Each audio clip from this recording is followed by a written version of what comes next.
Diane, that doorman spent 10 hours at Ground Zero with rescue workers on September 11th looking for his wife. They never found her. Tonight, her family and friends are inside this funeral home celebrating her life. Earlier today, her neighbors here in East Harlem held these flowers and flags for an outdoor celebration.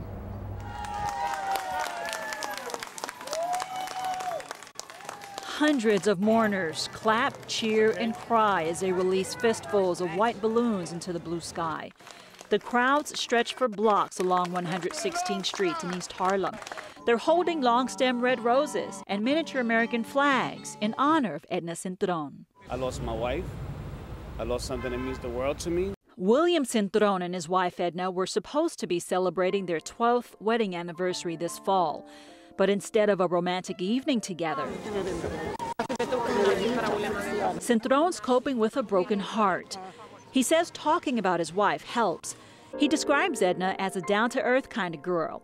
She loved getting dressed up for special occasions, fancy dresses, and red lipstick. She would go to work, come out of work, she would go shopping, come home, cook without even taking off her clothes, just to feed me when I get home by 8:30.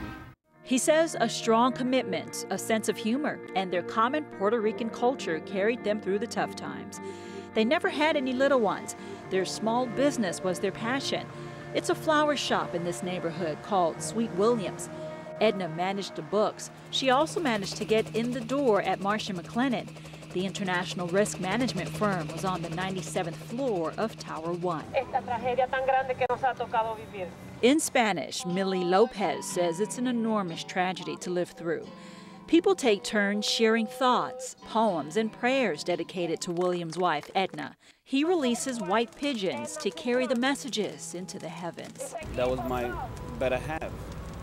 Okay, now it's taken away from me. Many people here say they'll miss their friendly florist. Steve Perner has known the couple since childhood. Sometimes she won't even charge you for the flowers. She'll bless you with the flowers sometimes. Janet Hernandez grew up with Cintron. And I'm always going to remember her by her smile and her warmness, and she had a heart of gold. Edna's husband William's heart doesn't rest easy when he thinks about how his wife died. He believes a clear evacuation order could have saved their lives. Diane?